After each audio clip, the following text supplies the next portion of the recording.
How to get your kids to stop throwing tantrums. Brightside has good news for you. You can stop your kids from whining, begging, and going wild for no particular reason, if you follow some tips from experts in education and trusted parenting sources. We should know our enemy well enough to defeat it. In this case, temper tantrums are the enemy.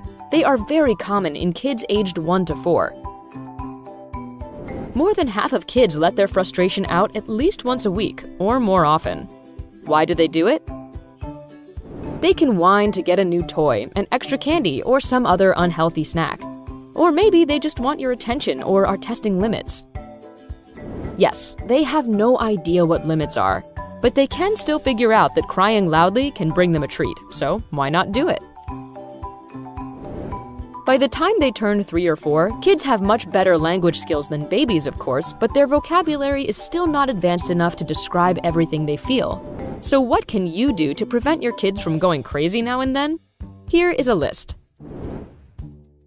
Number 10. Make your child feel comfortable.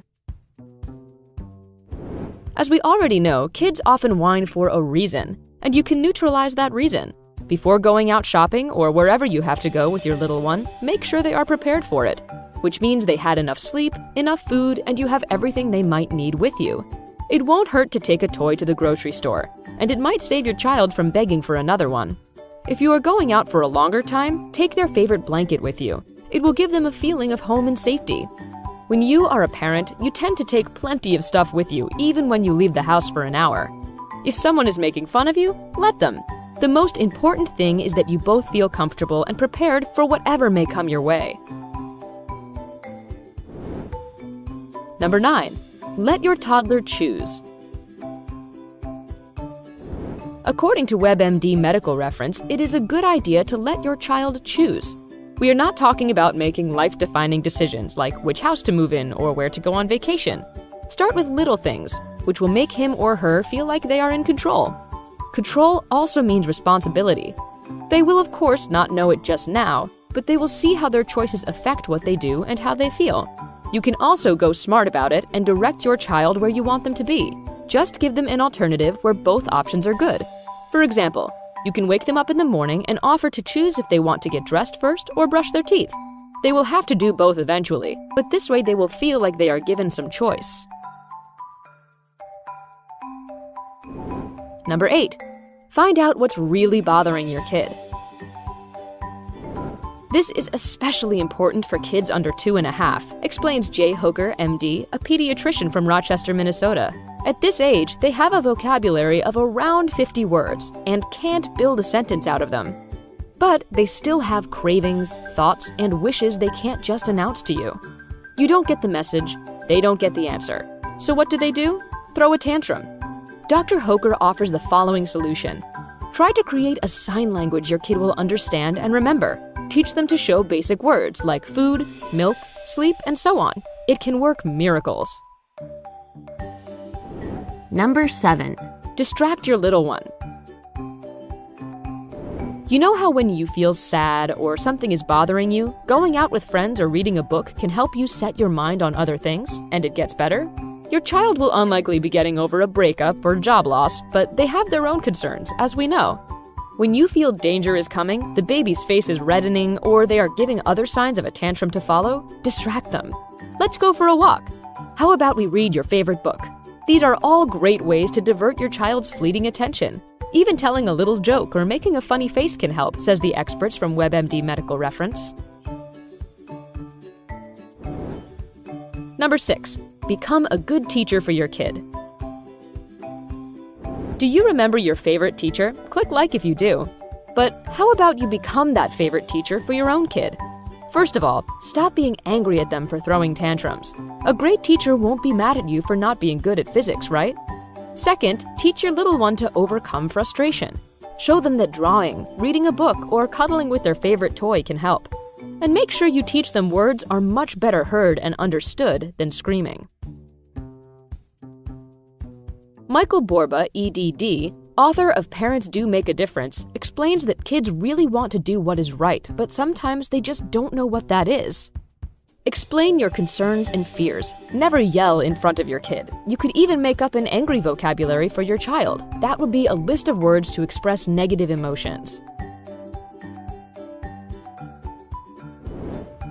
Number 5. Do not provoke tantrums. Why would you ever do it? Well, we are not saying you want that to happen, but you might trigger them. Your kid loves candy, but too much is bad for him or her? Then do not put it where they can see it. Why remind them of something you don't want them to have? Your kid doesn't like to be forcefully interrupted or feels uncomfortable about doing certain things?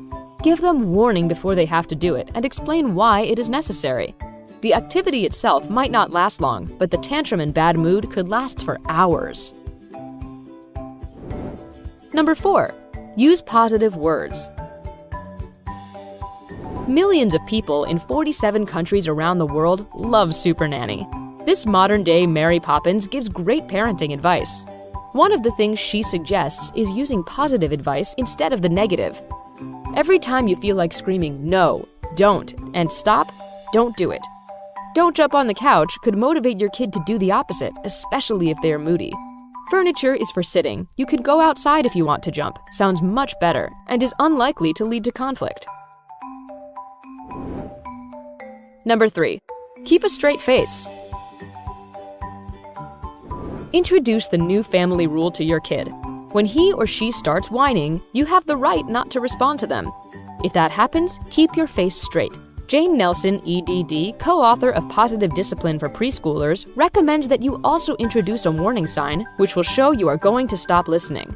Pull your ear, shake your head, it can be anything you choose. Number 2. Give praise when the kid deserves it.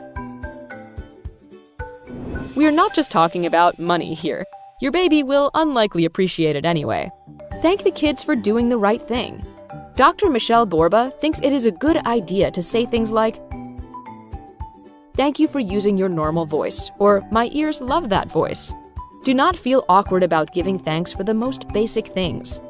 Motivate them to behave well in exchange for little treats. Tell your boy if he makes it through family dinner without whining, you will let him watch his favorite cartoon right after. Number 1. Be smart about the pocket money.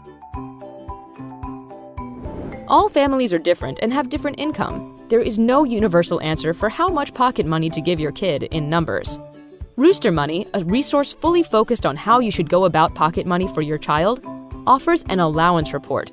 It says 4-year-olds get an average of $2.82. This amount is slowly growing and doubles by the time the kid turns 9. An average 14-year-old gets $8.79 a week.